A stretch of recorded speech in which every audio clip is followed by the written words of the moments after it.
Good evening. Good evening, board members, Ms. Benavides, Ms. Morales, Mr. Garza, and district staff. The time is 6 p.m. on this, the 11th day of June, 2024, and I call this board workshop of the United Independent School District Board of Trustees to order. The following board members are present: myself, yours truly, Frank Castillo. Let the record show that this workshop has been duly called and that notice of this workshop has been posted in accordance with Texas Open Meetings Act. We'll start with the Pledge of Allegiance.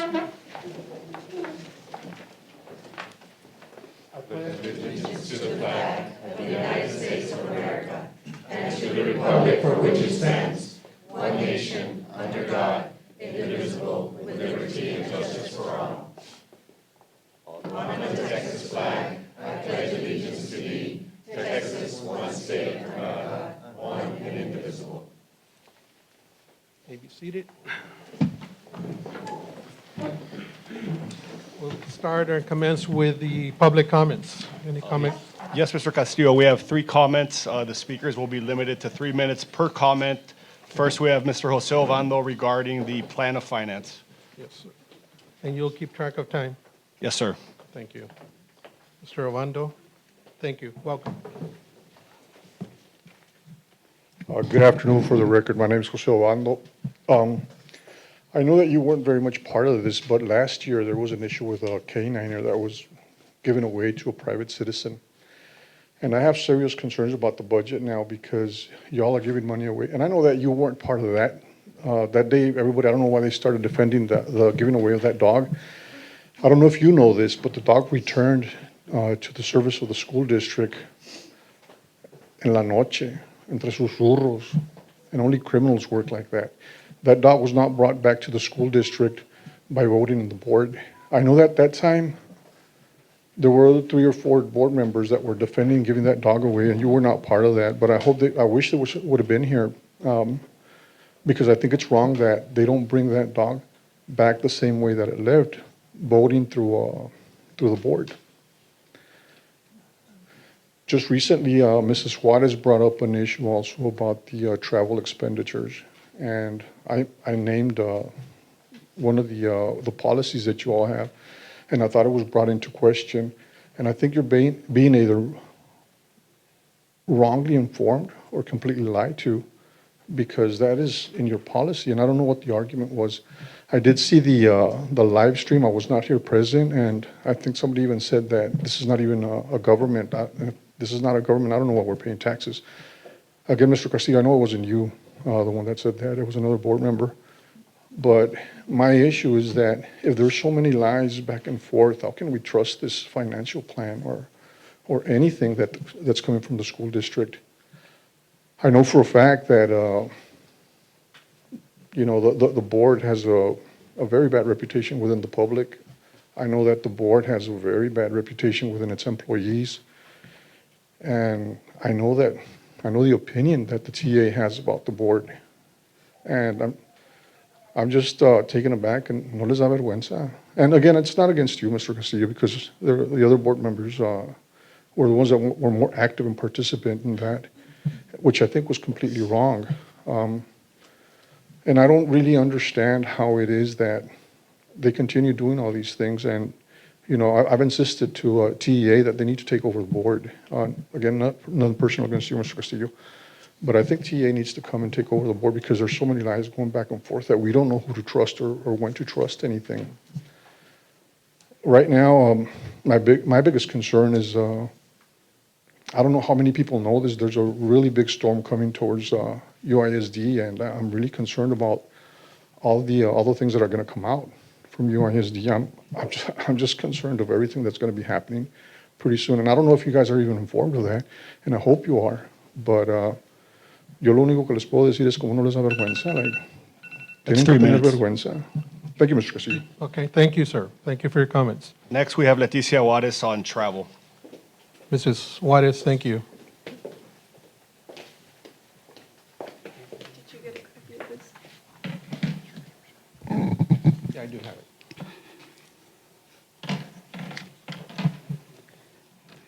Can you hear me? Yes. For the record, my name is Leti Juarez. At the last board meeting, one of the board members stated that my comments were based on assumptions, not facts. Here are the facts. Exhibit 1, Mr. Olvando's social posting depicts a lodging cost of $448 for each board member's travel. His posting states that the hotel cost exceeds the GSA lodging rate of $130 found in gsa.gov. Exhibit 2 is a copy of the current UISD Business Office Manual. Notice the gsa.gov link used to find hotel rates. I tried to explain at the previous board meeting, UISD adheres to the gsa.gov rates. This is a fact. Ms. Oliveros twice asked the 3 administrators in charge if the district adhered to government rates. The answer should have been a simple yes. Only one administrator responded. Mr. Garza stated Region 1 secured the hotel rates for every district that was booking rooms and all received the same rate as UISD. Exhibit 3 is a copy of the Rosebud webpage. On the upper right-hand corner, I circled the heading Hotels Block. The 5 hotels blocked for this conference can be seen in Exhibit 4. This is another fact. I emailed Region 1 because it was hard for me to believe that the Holiday Inn Resort would charge the same rate as the Comfort Inn and Suites. Exhibit 5 shows the email asking Region 1 if they secured the same rate for all school districts. Remember that Mr. Garza stated that every district that was booking rooms received the same rate as UISD because Region 1 secured the rates. Exhibit 6 is a copy of the response to my email. Region 1 is not responsible to secure rooms for any districts, and we are not responsible for the rates the hotels provide. Rates are based on hotel management decision. We are not responsible for the rates the hotels provide. This totally contradicts Mr. Garza's statement. So who is actually giving you facts and who's coming up with assumptions? You wanted facts, there they are. Mr. Olvando's posting was pointing out the fact that even though UISD policy adheres to hotel rates found in gsa.gov, for this trip, the hotel rate exceeded $130, yet the district opted to pay a much higher rate, close to $450. I resent the statements made by the board implying that my comments were based on assumptions. I do my homework. I research data and policies before I speak in front of the board. You don't have to agree with me, just like I don't have to agree with you. We can always agree to disagree. For the record, I will continue to attend board meetings and state my concerns if I believe that certain statements made by UISD personnel may not be the whole truth. Thank you very much. Next, you. Edna Olmeda. I'm sorry. I was going to ask you, did we provide this to administration? Do you provide it? Can we That's provide the it? first I've seen of it, but anytime usually someone from the public provides documents, we do forward it to the trustees and the parties that they address it to. Okay, thank you. The next comment's from Edna Olmeda, and she has not specified what she is speaking about. I'm sorry, what is the name? Edna Olmeda. Okay. Oh, there.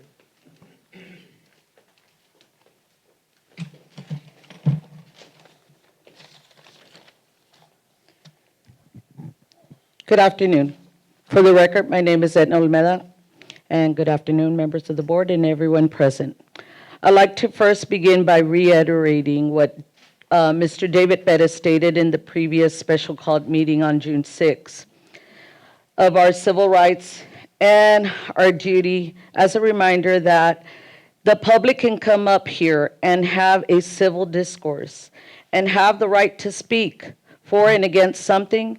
And as a daughter of an Army soldier who returned from the Army 100% disabled, I feel it is my civic duty to exercise my rights to freedom of speech. So that is a reason, that is the purpose of the fight for the freedom of speech. So I would like to always encourage everyone to have and exercise their freedom of speech so that the lives of those who lost their lives would not be in vain. This being said, I am very disappointed at the behavior of Ms. Alisa Oliveros in the previous meeting when public comments were made, and she took offense and accused the public of making assumptions. The proper reaction would be to clarify and not accuse others of what you yourself state you are being accused of, because then who is doing the assumptions. In reference to the discretionary funds request forms, which Ms. Juarez has spoken of, Ms. Morales was hired and is getting paid over $100,000 to assure the policies and procedures are being followed. However, we have discretionary funds request forms not being signed according to proper procedure and proper protocol. And if that's the case, why do we have policies that we don't follow and we do not sign according to the proper protocol? Thank you. Oh, one more comment, please. Today, as I was driving up, I had a very difficult time finding parking. This whole area was full of cars. All this area on the left side was full as well. And that is concerning because then that would frustrate the public to come to these meetings. So a suggestion to alleviate that. And really, if you are concerned about public comments, I'd suggest they be held at the SAC where there's plenty of parking. I had to request that I park at the corner house over there, and I was granted that request, thankfully. So please take that into consideration if you really would like the public to attend these meetings. Thank you. Thank you for your comments, ma'am. Mr. Castillo, can I respond with some facts regarding board travel? Yes, sir. Okay, I don't know if the public is aware of this, but state law requires school district trustees across the state of Texas to gain a certain number of continuing education hours. It is mandated by law, just like other professions or industries like lawyers, et cetera. Trustees need to get certain hours. Conferences are held throughout the year, like South Padre last month, like San Antonio this month, where our trustees are allowed legally to go and obtain the hours necessary that is required by law. Number two, it is extremely customary for school district trustees across the entire state to attend these conferences, whether it's South Padre, where Region 1 is heavily attended by trustees across Region 1, or next week at San Antonio, where you see trustees from all over the state. So there's nothing here that the UISD trustees are doing any different. That's what's done across the state in other school districts. So I think it's important for the public to note that the trustees do need to meet certain requirements for continuing education. Thank you, sir. Also, Mr. Castillo, the reason that parking was very difficult today was we still have people working. So our schedule is till 6 p.m. And so there's a lot of individuals so that if you're trying to get parking, obviously those individuals need to vacate when they leave for the day. It only happens twice a year, June and July. So after July, which, to make it official, next month, this area will be closed. We're going to be doing some renovations here, and so we will be hosting it at the SAC for next month. In July, you'll In July, have it at yes, SAC. sir. Only because we have construction here at this site. It's a good idea. I really think that it's hard for me sometimes to even find parking. Yes, sir. so No, it was I an understand. unintended consequence of our scheduling for summer, so. Okay, sir. Thank you all. Anything further? No. All right, let's proceed with the agenda items. We'll go with, the following items are listed below are items for review by the board for information only. Letter A, application for Every Student Succeeds Act, ESSA grant. Yes. Good evening, Mr. Castillo, evening. administrators in charge. My name is Adriana Ramirez. I'm the Executive Director for Federal and State Programs. And I'm here to share that we are intending to apply for the ESSA grant for the 24-25 school year. The ESSA grant encompasses several titles, and I have listed them there with a description of each one. We do, our plan is to submit the grant by the end of June. Thank you. If you have any questions? Just wanted to ask you, this is also for indigent families, some of Yeah, it? this is for, yes, the different titles will target different needs throughout the district, different families, different students, but It doesn't just go with one area of the district, that encompasses the whole district. it encompasses the whole district. Title I is a supplemental grant that will provide resources for educational resources, So supplies, in other words, materials. it doesn't matter where they live? No, That's sir. what I It's wanted to be across sure. the district. That's what I want to be sure. Yes. It's for all. I have no other questions. Thank you. Letter B, Texas Department of Transportation update on Babu Loop 20 expansion. Yeah, Good afternoon. For the record, Enrique Rangel, Assistant Superintendent for Facilities and Construction. So today, we have officials from the Texas Department of Transportation to provide to the Board of Trustees and the public an update on the expansion of the Bob Bullock Loop. We have today Mr. Jose Vargas, who is the Texas Department of Transportation Area Chief Engineer, and Mr. Joseph Garcia, the project manager for this project. So they will give us a brief presentation for information and then ask questions that you may have, also for the benefit of all the public. Yes, sir. Mr. Vargas. Good afternoon. For the record, Jose Vargas. I'm the area engineer for Webb and Duval counties, and my office is responsible for this project that we're doing here in Loop 20. So I'm going to present an overview of this project in Loop 20 and also on what stage we're currently at right now. So this is a around 6-mile project. Clicker. There you go. So we all know this corridor as Loop 20. The Texas designation is US 59. This roadway is going to be upgraded to interstate standards. So to get a picture of how it's supposed to look like, the intersections that are currently here at McPherson and International, here at the intersection of IH-35 and Loop 20, we're going to bring those south right now all the way to a Jackman overpass. So we're going to be doing main lanes and frontage road. So we're going to have overpasses at Shiloh, Del Mar, University, and Jackman.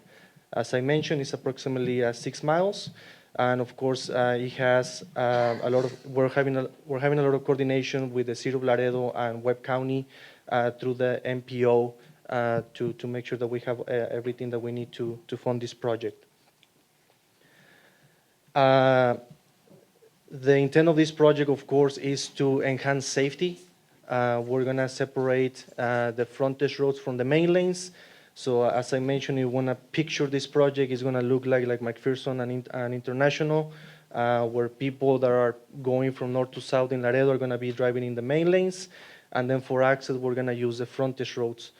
Correct numbers, we have approximately 70,000 vehicles per day, with a projection to almost double that in 30 years. This project was awarded to James Construction for approximately $344 million. Just to give you a perspective, when I got the position of area engineer, this was the total allocation for Webb County. Right now in Webb County, we have almost $750 million, with one single project being 344. So that's the amount of funding that we're getting here to Webb County. This is for illustration purposes, this intersection on how it's supposed to look like. As I mentioned, we're doing main lanes frontage roads, so we're going to have 3 lanes on the main lanes going. I know Loop 20 curves, but for this purpose, let's talk about southbound and northbound. So 3 lanes on each direction and also 3 lanes on the frontage roads. And we're also reconstructing the pedestrian facility here on the east side of Loop 20. There's currently one user share access path, so we're going to reconstruct that also as part of the project to also accommodate pedestrians in this corridor. Sequence of construction. So this project was led with approximately 5 years in time to the contractor. I'm going to run through the phases. So currently we are in phase 0. We acquired right away. Probably you have seen a lot of construction equipment in the area, maybe not a whole lot being built because right now we're working on the underground structures. As you can see, we are relocating a water line that belongs to the City of Laredo. It was joint bidded. The City of Laredo is the owner of that line, but it was joint bidded in our contract. And the contractor is working here on underground structures for drainage in preparation to construct the northbound frontage roads. Again, weather permitting, this phase is approximately, between six months to construct this area, and again, start seeing frontage roads or payment being incorporated there into the project. For this phase, no major impacts to the current traffic. Pretty much we're working on the new acquired right-of-way, so we may have some closures there for traffic signal. As I mentioned, we are relocating also utilities, but again, it will not be a constant closure on the existing pattern of Loop 20. Phase 1, so phase 1 would be the construction of the northbound frontage road where you see here in yellow. This, again, we chose this randomly. The intersection shown here is at University. So in phase 1, we're building the northbound frontage road. Between phase 1 and phase 0, we're talking about 1.5 years of construction before we can actually start impacting the existing conditions in Loop 20.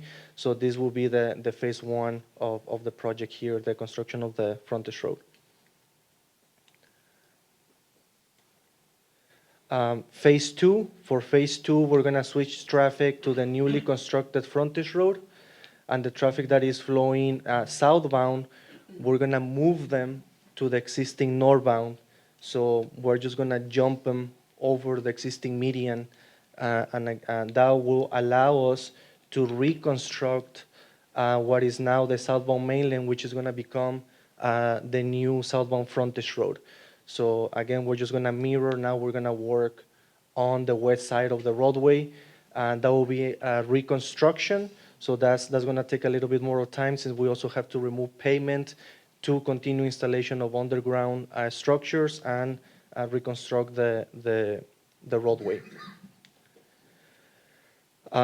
Once we have the northbound and southbound completed, we're gonna switch traffic to the frontage roads. Again, the intent is to have the capacity that we currently have.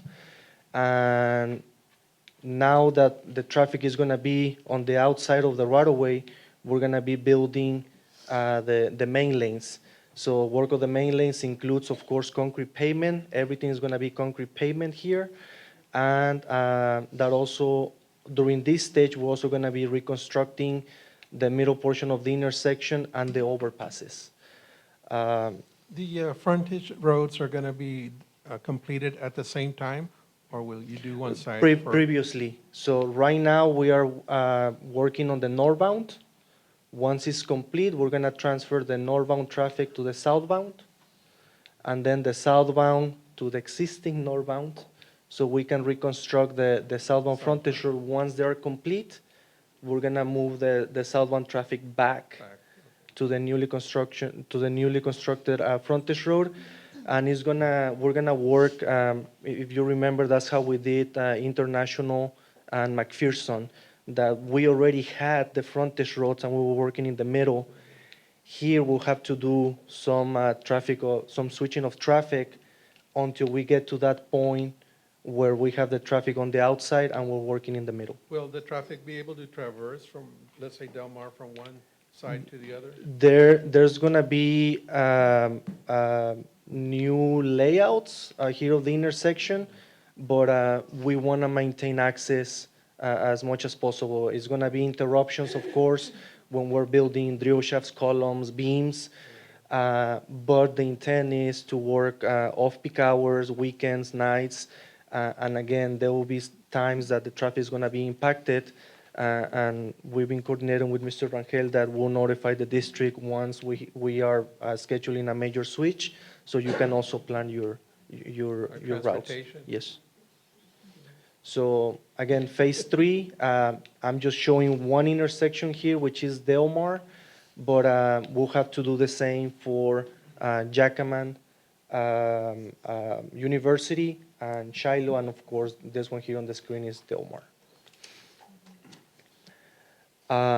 Last but not least, we'll be wrapping up the project, striping, put traffic to ultimate configuration, which means opening the main lanes. So again, traffic going from South Laredo to North Laredo or vice versa can go on the main lanes. Frontage road will be for access. Intersections will be controlled by traffic signals. We're going to have a concrete barrier in the middle, again, to enhance safety. And we're going to have continuous illumination with high mast. At this stage, we'll be putting signs, striping, painting, and again, just to wrap everything up. But at this point, we expect traffic to be already in final configuration. Last but not least, help us end the streak. Since November 7 of 2000, we haven't had 0 fatalities in our roadways. So again, I encourage, please have empathy for construction workers.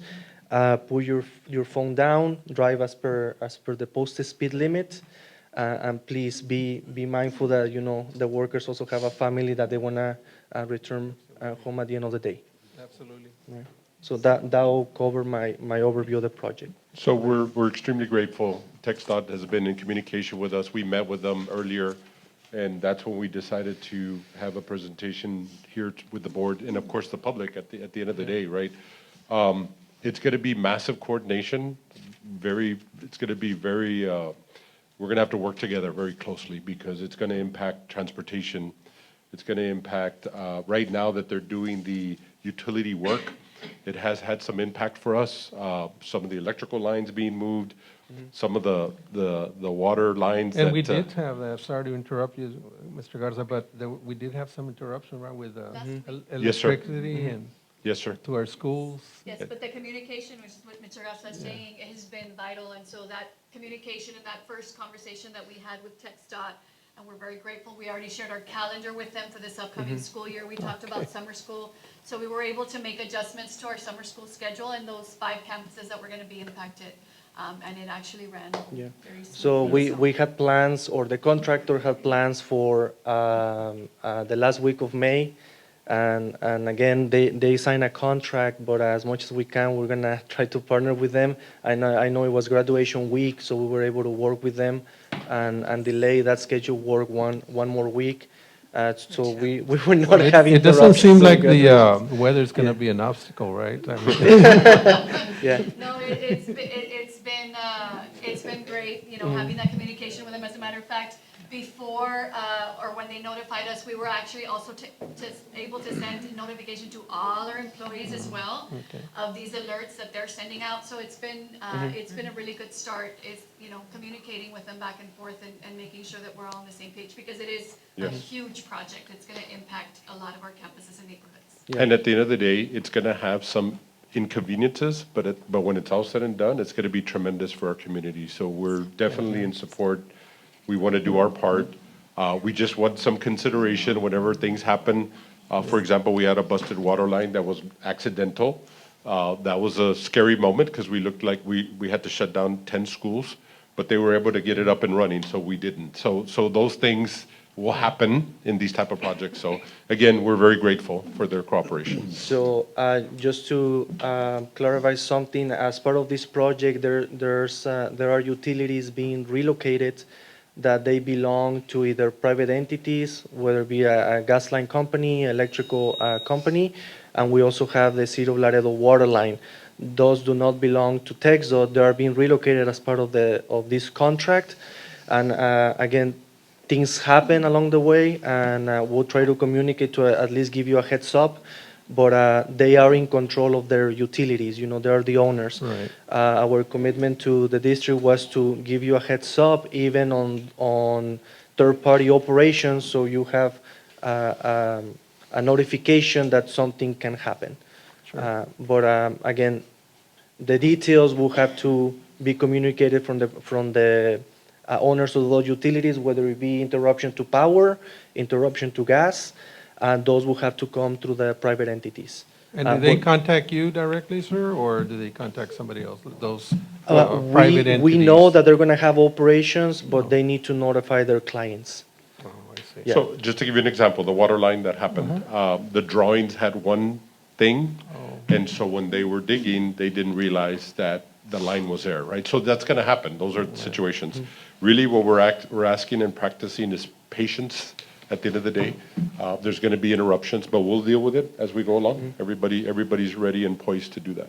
So we'll be sending notifications through our public information officer, which is Mr. Raul Leal. And I offer, once we are at the stage where we're going to have major traffic switches, we can come and present, so you can plan your routes accordingly as well. Can I throw in something that I've always wondered? Now that we're here Okay. talking about this, you know, when I've driven to San Antonio, right past the, not the checkpoint, but the rest area, that's right there, but cuts off to Highway 83. Anytime there's a road accident past that, seems like traffic is just stopped. And they deviate you, they route you out toward Carrizo Springs and then to cut across the Columbia Road. Is there anything else that we could do not to interrupt the traffic Yes, flow? I was not prepared to discuss dates, but I can tell you that we are working on adding a third lane to IH-35, and US 83 has been designated as Interstate 27. So we're also working in plans to expand that corridor as an interstate, which is called Ports to Plains. So that route of US 83 will take you toward the Great Plains. And we're also planning on adding capacity to IH-35. Like I said, apologies, I don't know the dates, I but happen to we be have. one that experienced it, Yes. that's why. I had to wait in traffic for about an hour. Yeah. And I just thought about our school children who were in a bus. I said, oh, this is not good. But Well, again. thankfully, they have air conditioning, so, Thank God Yeah. that that works too. right? yes, sir. But no, projects are coming pretty soon, like I mentioned on the funding overview that I made. Every year is increasing, so there are a lot of projects coming up here to the community. Very good. Any questions, sir? You're in phase one, just Phase zero. phase zero. Sí. So about a year and a half, Don't know one how- a year and a half to be a phase one. Between phase zero and phase one is approximately a year and a half. half. Yeah, so phase zero is underground work, and then phase one will be actually Coming pavement soon. work on the frontage road. Yeah, I just want to thank you for taking your time to come here. No, and no. I know you said no death since 2007, so I know there's accidents and happens, and we Yeah. have to reroute, but We're averaging about 14 deaths a day, and I think one's too many. So again, Yes. seat belts, it's a big part. So if you can help us share the message, we'll really appreciate it. yes, and seatbelts, I know you guys advocate a lot in textile with seatbelts and for the kids also, so thank you for that, and thank you for being here, because I know for the public, it's very important, and for us too, to work together, and that's what we do here, and try to work together, and I know these guys right here in front of us, they do a great job. I just wanted to ask you, for phase 4, what do you think? 10 years, 5 years? Phase four? No, the entire project is in contract for 5 years, approximately 5 years. 5 to 7. Again, whether, for Permits. example, there's days that contractor cannot get equipment into an area, we'll have to consider those days, and that date can be pushed back. So it's not a set date from here in 5 years exactly, but in contract days, it's approximately 5 years. Thank you. Yeah. And it's 4 overpasses in total, and again, the main awesome. lanes on Loop I 20. think it's much needed here in Laredo, and Absolutely. it's going to help us a lot with transportation. And honestly, at the end of the day, just for the public's information, you're literally not gonna have a traffic light.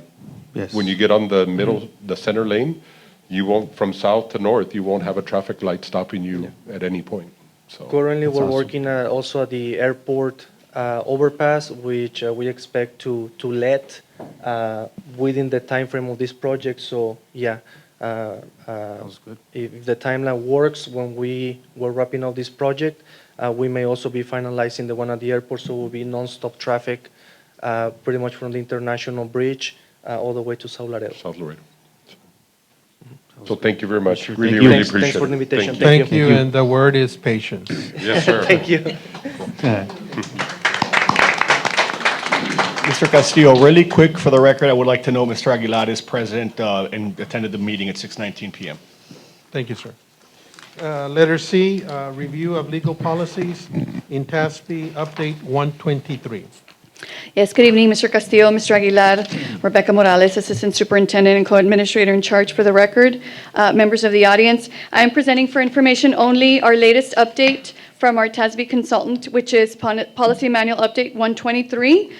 Legal policies due to a change in administrative code after the last legislative session are all included. We have additions, deletions, and revisions to policy. These do not require board action, but I am bringing them to you for information. Thank you. Thank you. Okay, thank you. Letter D, presentation of the 2024-2025 Technology Users Guideline, Bus Riders Handbook, and Student Handbook. Good evening, Mr. Castillo, Mr. Aguilar, administrators in charge, Mr. Trotman, and members of the audience. My name is Annette Perez. I'm the Director for Discipline Management. And for informational item, we bring these 3 additional manuals for your consideration or for your information. We don't have any changes in our technology use manual.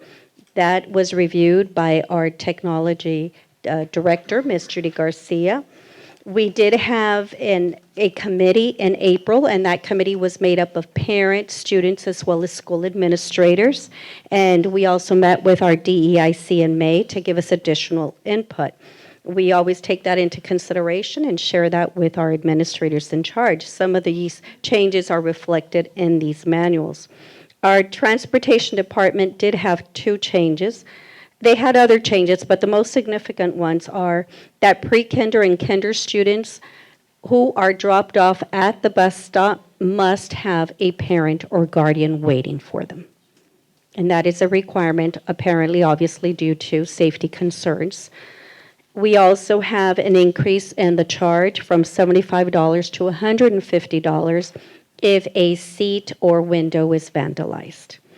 With regards to the student handbook, individual department supervisors, directors, coordinators did provide us with some changes. We have wording changes, mostly in most of these areas, such as school volunteers. We have a requirement that's been in effect all year, and we are now adding it to our handbook, and that allows for an individual who is a peace officer or a military service member to enroll their child in any school they wish their child to attend. We also have an option for parents who want their child not to take the advanced math course. They can opt out of an advanced math course. In addition to that, we have changes with regards to the accelerated educational plan. If a child doesn't perform satisfactorily on the state assessment, then the district is required to prepare an educational plan to accelerate their instruction and have their learning performance at grade level based on the course that they need assistance with. This plan must be in writing and provided to the parent or to the child's guardian. We no longer have COVID-19 vaccines available to our community or our employees, and that was removed. We also have the addition of Spanish math and Spanish reading language arts STAR assessment taking place at the elementary, and the middle school test is now called reading language arts. And these are, once again, internal recommendations, changes that were submitted by each department director for your information. Do you have any questions at this time? Anything regarding any legislative mandates that we have received? Can you go over some of them? Most of these legislative changes were put into effect in September. And by then, we had already printed our manual, and that's why they're not reflected in our manual. So these have been practices that we've been utilizing all school year. That is correct. We're just formally bringing them to you for. Yeah, the legislative summers are the crazy ones where we have to get everything knocked out quickly, and they were all incorporated last year, so. I know because they had special call meetings, and so I just want to make sure that we have an updated Yes, sir. version. And each department director has sent in their changes with regards to their specific area. And this is, once again, for informational item. This is not the student code of conduct. You'll see me again in a few minutes. Thank you. Thank you. Thank you.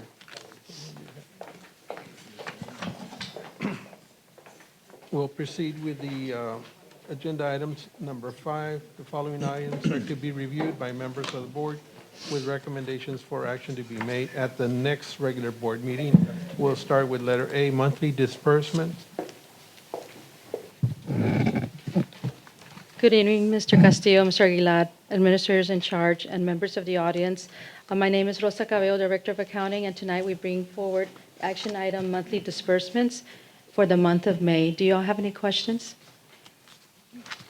Any questions? No questions. No questions. Okay, thank you. Thank you. Thank you, ma'am. Letter B, designate Monica Madrigal to calculate the 2024 tax rate. Yes, good evening, Mr. Castillo, Mr. Aguilar, Sam Flores for the record. As required every year through the Texas Property Tax Code, government entities that have the authority to tax have to assign a staff member to calculate the 2024 tax rate. So we're recommending Monica Madrigal, the tax assessor collector. Okay. Any questions? No questions. Okay. Letter C, awarding bids, proposals, qualifications, and extensions. Good evening, Mr. Castillo, Mr. Aguilar, administration, Cordy Jackson for the record. We have the following recommendations for your consideration. RFP 2024-005, medical consultant, to Dr. Jose Garcia, MD. RFP 2024-004, LED marquee maintenance and repair, to M1 Networks. And then we have eight renewals for your consideration, Any questions? and one extension. Any questions? No questions? Thank you, ma'am. Thank you. Letter D, plan of finance. Good evening, Mr. Castillo, Mr. Aguilar. Laida Benavides for the record. We are bringing to you a plan of finance, but I'd like to take this opportunity to bring our financial advisor to explain a little bit more about this finance issue that we are considering at this time. Mr. Robert Tijerina from Tijerina Financial Consulting. Mr. Tijerina has worked with our district for about 20 years, a lot of transactions, so he's very well versed in our district and our needs. Thank you, Mr. Tijerina. Thank you, Ms. Benavides. Yes, Mr. sir. How you Aguilar, doing? Mr. Castillo, good evening, administrators and staff. For the record, Robert Tijerina with Tijerina Financial Consulting. And there's a handout, the presentation of the Plan of Finance Maintenance Tax Note Series 2024. If you turn to page 2, we listed some of the items that we worked for staff. They provided us these items ranging from campus technology, library book replacement, district-wide telephone system, and vehicles. The total amount with the financing costs about $7,780,000. I don't know if staff wants to add anything to this list or have any comments. No, there's no additional items, but we did want to highlight some very important things that we're proposing to purchase. One of the big items is our cell phone boosters that we're going to add to every single one of our high schools. This is going to basically allow 100% coverage for any cell phone user at all of our high schools. And so that's just going to add another layer. This is just another thing that we're doing that's very unique for other school districts that's going to add another layer of safety and security at our facility. So, I know it was mentioned earlier about what we're doing with the plan of finance. Everything that we're doing here, as you can see, is either safety-based or directly benefiting students. We're adding some police units. We're adding 10,000 Chromebooks for all of our students to use. And keep in mind, these students use them for multi-years. At the end of their career, they're usually allowed to purchase them for $20. So we get great use out of this equipment. The phone systems district-wide, we're replacing 4,400 phone systems. The actual phones that are in the classrooms with the teachers, we haven't updated those in 20 years. So these are items that were sorely needed over time that we... So is that booster used by our staff or students? It'll be available to anybody. It's a booster for your cell phone in areas that don't get reception currently. it's So, for- yes, sir. So, and the really neat thing is, just recently, Laredo PD upgraded their antenna system So now our police officer radios are now working in every single facility that didn't work before. Alexander situation taught us a lot, and one of those things was communication. And so both with the LPD system and now these cell phone boosters, we're going to have much clearer and more precise communication when those events happen. Thank you, Mr. Garza. And on page three, we listed the district's general fund debt. On the far left, 3 columns, currently outstanding debt, are 6 financings from the general fund debt. The next 3 columns under proposed series 2024 are the estimated payments on borrowing roughly $7,780,000, and this would be financed over 7 years, the projects on page 2. And we're using a preliminary rate of 4.75%. If you turn to page 4, on the timetable, we're here at the workshop this evening, June the 11th. June the 19th, next week, this item will be presented for action to the board on the 19th. And if we go down on July the 16th, that's when the bids, the interest rates will be due. And on July the 17th is when we'll be presenting towards the bottom of the calendar at that board meeting, the final interest rates and the terms. If you turn to page 5, we have the working group participants. We have United Independent School District, financial advisor, co-bond counsels is Winstead PC, CRD Law Group, placement agent FHN. This will be a competitive private placement financing. So the purchaser and paying agent are to be determined. We'll know the actual lender, the bank, and the paying agent on July the 16th, and they'll be presented to the board on the 17th. What would be the last day to add something? Today? Oh, no, we can actually add this the week before the 17th, so probably the week of the 8th or so of the 9th of July. July, right? Yes, sir. So there is some flexibility between now and then to either include or remove and have some wiggle room in that dollar amount. Okay. Yes, sir. The only thing I would just caution the board is this comes directly from our general fund, right? So we do have our debt service that's voter approved. This particular payment comes from our general fund, which, again, we're already in a. You have like a payment already that you're gonna do. Yes, sir. So The everything higher that we it goes, planned. the more you have to pay. Yes, sir. Everything that we planned is already built in going forward in our budget. So if there's anything I was else. just had a curious idea, something small, but it might work. I don't know. Okay, we'll So I'll we'll shoot discuss it it. in. Yes, sir. Any questions, Mr. Regarding the Castillo? purchase from paying agent, is that to be determined? Yes, sir. On the 16th, since this will be privately placed and competitive, Okay. the placement I agent. mean, you don't just use last year's or whoever did it. No, because we want to make it competitive, and the placement agent, FHN, will send this presentation along with the audits and other information to at least 25 to 50 banks, in-state, out-of-state. And on July the 16th, we'll have all the bids due, the interest rates. We'll present to the board which bank submitted, what was their term, their interest rate, whether it was a callable feature or not.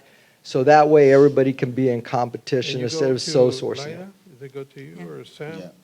Yes, they'll come to us and we discuss that with Mr. Flores and Ms. Benavides. And then the choice that day on the 16th will be presented to the board for action and consideration on the 17th.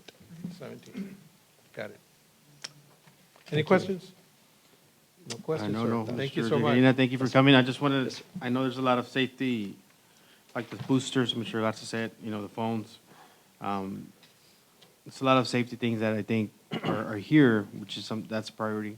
I know last year we bought a lot more things. I remember. Yes, sir. And But, this doesn't include what we're getting through grants. Yes. What we're actually getting through legislative action that gives us some additional funding. So this is above and beyond that. So we do plan maybe in July or August to come back to the board at a workshop and just lay out every single thing that we've done on a safety side. The boosters is just one added layer that we're doing. And again, we just think it's going to be really good Yes. especially for our high schools. Yes, I know PD did the towers, and then the Yes, sheriff's sir. department also Yes, sir. added towers. So for those high schools like United or LBJ that are far away, it's going to help out. And we're looking forward, the sheriff's office has communicated with us that in Rio Bravo, El Cenizo, Yes. they're also looking at adding some additional communication towers so that our officers can utilize that too in I our think there are facility. 5 towers. It should be done within a year. Yes, sir. Thank you, sir. Thank you. I'm going to Thank be you. here for the next item, so I'll stand Oh. up. All right, so it is the resolution declaring intention to reimburse certain expenditures.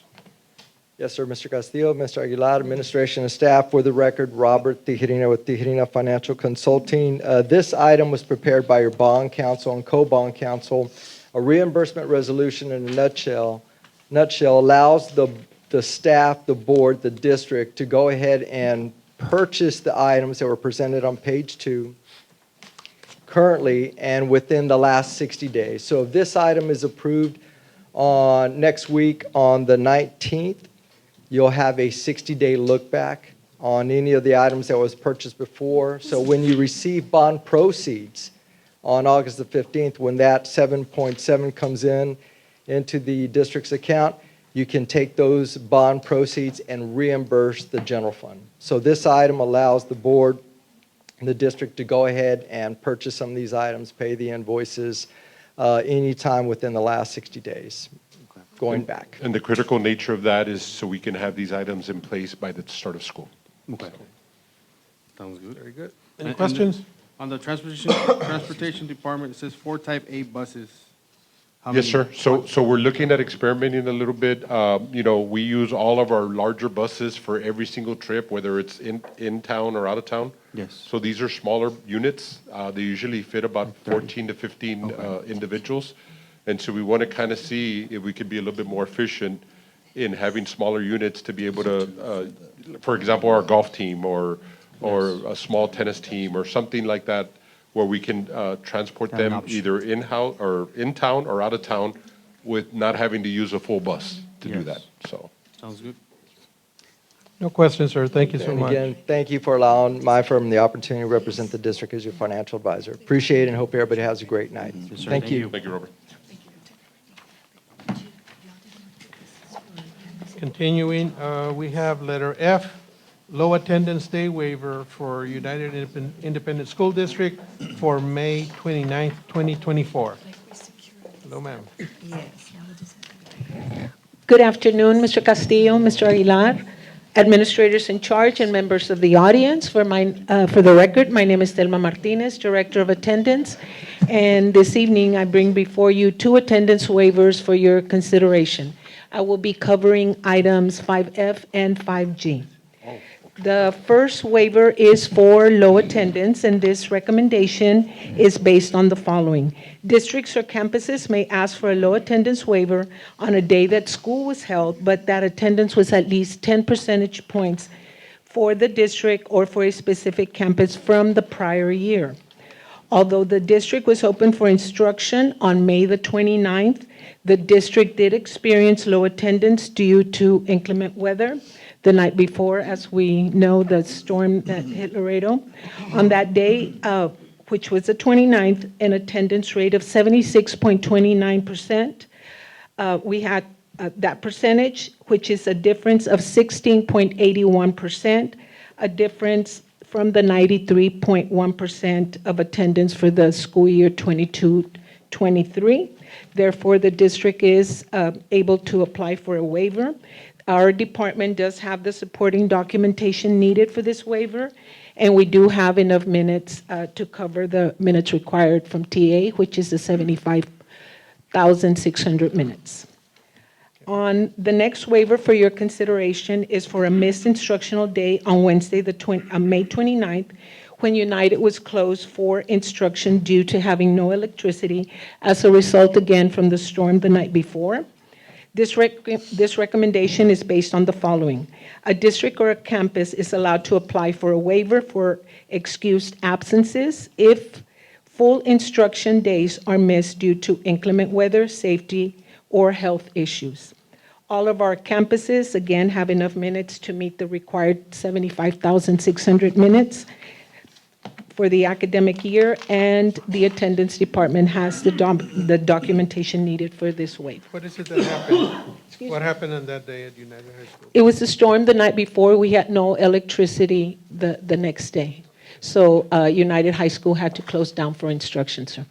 Mr. Trotman, do I need to read letter G or just No, that, she covered G and H, so the next item will be I, unless there's questions. F and G? I covered F and G. F and G. Oh, got F and G, that's complaints. Oh. No, No, I think F it's and G is letter right. F and G. F and G. Yeah, there you go. I've dealt with a lot of grievances. N, D, G. Yeah, got it, yes. No, we can move on to H. I was like, what He's already grievances are going paranoid. on? Any questions, Mr. Aguilar, Mr. I have Castillo? no questions. No, I just Thank want you. to say it was a lot of minutes. 75,600. But we have more minutes. More minutes, yes, I We have know. more than You enough guys do a minutes. very good job. Thank you, sir. Yes, ma'am. Thank you. Is this the weather affecting us here or what? It's PTSD from grievances. So we're on item H now. Okay, item letter H, resolution to approve employee compensation for school closure due to power outage on May 29th, 2024 at United High School main campus. Yes, for the record, David Canales, Associate Superintendent for Human Resources. Good evening, Mr. Castillo, Sure. Mr. Aguilar, and the members of the audience. So this is going to dovetail into the employee side, what Mrs. Martinez just talked about the student side. So as you know, we did have a major storm that occurred on the 28th in the evening. Unfortunately, it knocked out a power station that AEP could not fix immediately. It was going to be till like 4 o'clock. So for consideration, we recommend the USD Board of Trustees approve a resolution, which I included, for employees to be compensated because of that emergency closure, only at the United High School main campus due to the power outage, since we couldn't get in there. Any Yes, questions? sir, no questions. No questions. Thank you. Yes, thank you. Letter I, United ISD's T-TES, yeah, and T-PES appraisal calendar for the 2024-2025 academic year. So every year, the Human Resources Department brings a calendar for your approval. For consideration, we recommend the approval of the UISD T-TES, T-PES appraisal calendar for the 24-25 academic year. But I want to make a notation, if we can just go a little further down. Further down as far as, you mean? There it is. See where the yellow part is? So we're still waiting for WBCA to decide on dates. I know we have to come back later and change the calendar. So that yellow part has to do the dates that administrators cannot perform a formal observation. So that way I don't have to come back. I just want to, precurse this Yes. and just say, once we have that information, I'll go ahead and change it automatically, as long as you all approve that. Yes. Yes, sir. Any questions? No questions. Thank you, sir. Thank you. Letter J, 2024-2025 Student Code of Conduct. Internally, recommended changes and authorization to legal counsel to modify as deemed necessary or required by law. Yes, ma'am. And I'm back. Annette Bettis, Director for Discipline, for the record. We do have a few internal recommended changes, and one of those, of course, we did remove all the virtual remote learning classroom conduct, since that is no longer the practice at UISD. There aren't any changes to our dress code for this coming school year. Everything remains in place. With regards to BYOD, that was removed. Bring your own device was when students were allowed to utilize their cell phone as an instructional tool. That's when we didn't have a Chromebook for each individual student. Since every child is provided with a Chromebook, there is no need for them to use their own individual device, whether it's a cell phone or their own laptop, for instructional purposes. Their Chromebook allows for that. The other change that I want to mention to you, this was a legislative change last school year, but we are rewarding our student code of conduct this school year. And that's with regards to controlled substances, marijuana, THC, and electronic cigarettes. It used to be one sentence, and the state has now asked us to list it as 3 different types of offenses. So we have THC and marijuana as a listed violation. Then we have e-cigarettes as another mandatory listed violation. And the third one is controlled substances, which is another listed violation. They were all in one sentence, now they want it broken down into those three. In addition, there was some confusion with regards to possession of residue. We removed the word alcohol or controlled substance. The only residue we are taking into consideration for that item is residue of marijuana, which would be seeds. There is no alcohol residue or controlled substance. That falls under the mandatory section. We also wanted to share with our public that we do abide by David's Law, and if there's any questions with regards to a child being bullied outside of school, they should certainly reach out to our school administration, counselors, United ISD, and let us know so that we can help them resolve that issue. Yes, ma'am. And those are all the changes that I feel are significant for this coming school year. The request for you this evening and next week will be to approve these internally recommended changes and allow legal counsel to make any additional changes as they deem necessary. You said legislatively there were some changes that it broke it up to 3 different violations instead of just one, is that correct? That is correct. And that is more of a state reporting feature that they have. So they want us to report how many e-cigarettes offenses we had, how many were THC or marijuana violations, and how many were controlled substance. Before we would report any of those under one state PIMS code. Don't you need to get some kind of a lab report for that, or to determine the substance? It's just THC, I think. So most of our contraband that is confiscated is tested by our police department, and they do have the testing kits for those. 1, 2, oftentimes we will have the student who tells us exactly what it contains because they purchased the item, they know what the contents are. And other times, the label in and of itself, we research that and we find out what the contents are. So we have different ways of being able to identify what's in the contraband. It doesn't have to go to a lab, I guess. That's my concern. Most of these cases, some of them are being prosecuted and some of them are not. That would be something that our police department would handle. But they're using their internal drug testing kits to identify what it contains. If a case is going to be prosecuted, then we anticipate that they will require the Department of Transportation to perform a laboratory test on that contraband. DPS, maybe. That is correct. All right. Any other questions you may have? No questions. Thank you. Have a good evening. We'll continue with letter K, first reading of TASB Update 123, local policies. Yes, Mr. Castillo, Mr. Aguilar, Rebecca Morales again for the record.